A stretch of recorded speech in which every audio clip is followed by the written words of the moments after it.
All right, so we're here with Jill Meller from MTR Corporation, and we're going to talk about the most exciting, no, it's the least exciting aspect of ESG, but something that you and I have spent probably far too many hours of our life focusing on. Absolutely. Governance. Yes.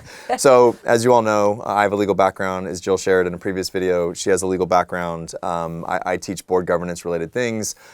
Jill has a very robust history internally within MTR, but also in broad board governance Yes. Groups and committees.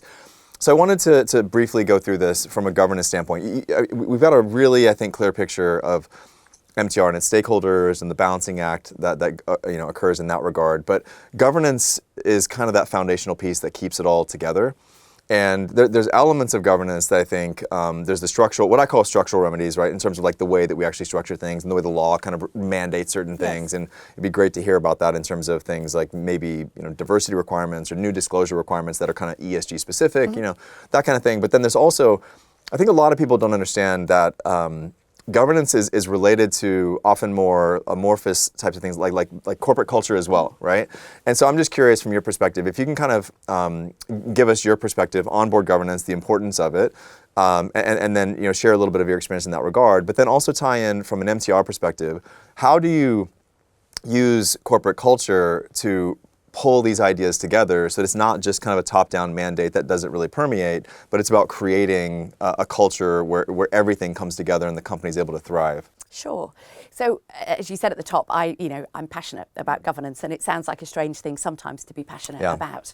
I think a little bit like some of the language around ESG, the language around governance is quite challenging.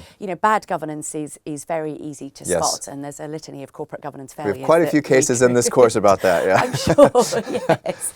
But what does good governance look like? What does it feel like? What does it taste like? What does it look like in an organisation? And to my mind, it goes back to starting really with your purpose and your strategy. So once you've set your purpose and your strategy, you can then identify your different stakeholders, and you can set in place a governance framework that allows you to be aware of who those stakeholders are, to be aware of what their different interests are, and that allows you to try and balance those interests as best you can in the pursuit of your purpose. So that's the sort of theory behind the governance framework I think organisations need to put in place. But then what are the different parts of that framework? Well, it's everything to my mind from your board composition, from the board committees that you choose to put in place, from the terms of reference that you have for all of those different bodies. It's then your procedures and your policies internally to make sure that you're compliant, but also in many areas to go beyond compliance in the areas you're interested in. And exactly as you mentioned, it also comes right down to your corporate culture.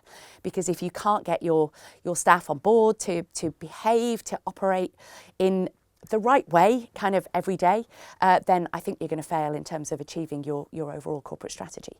And so at the Hong Kong Chartered Governance Institute, which is the institute in Hong Kong which qualifies company secretaries and chartered governance professionals, we talk about purposeful governance.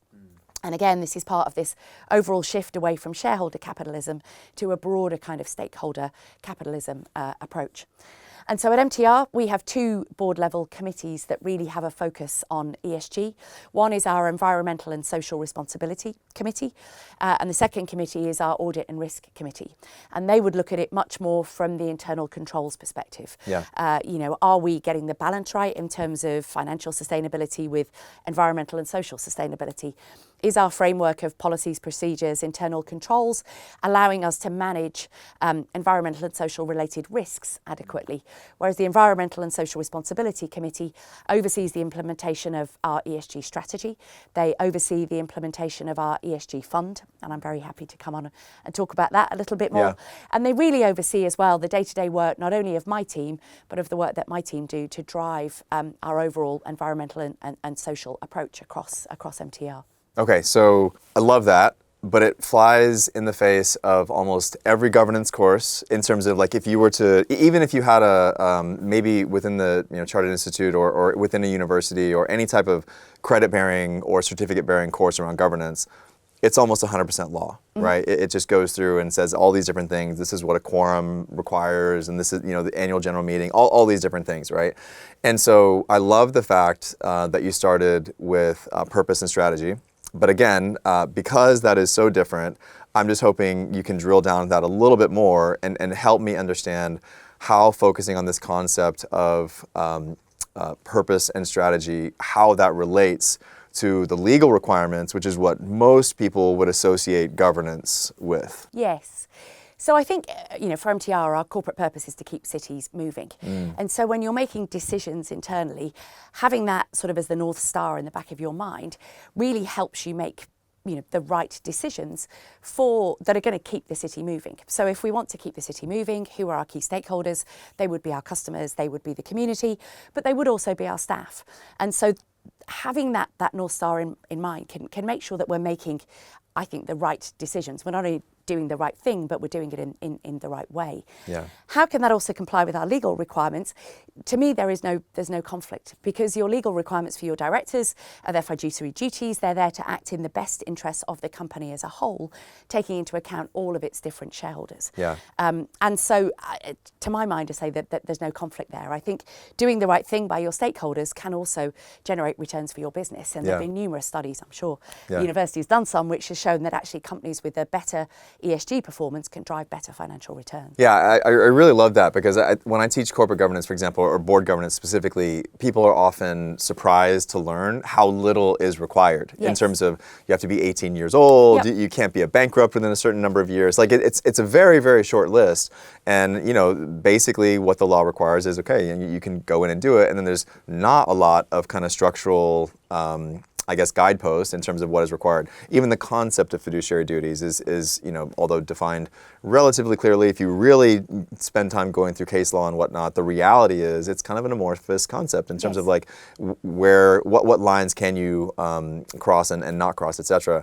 And so I love that. So we often in my course talk about, you refer to it as purposeful governance. Is that what it, yeah. We often talk about Adam Smith. And people often associate with him the self-interest type of perspective. But he actually, in a lot of his writings, actually referred to something called enlightened self-interest, where he said that people need to be conscious of the way that their decisions are affecting other people in society. Yes. And I think you're right. I mean, I hope you're right, because that's what I teach, is that from an ethical context, an ethical leadership context, again, it comes back to what you said earlier about maintaining a long-term perspective, and then really thinking about how our actions today are going to impact the people that we care about, perhaps our corporate stakeholders, et cetera. So having that purpose as a lodestone, I think, is really, really key. And I think it's cool the way you framed that. Yeah.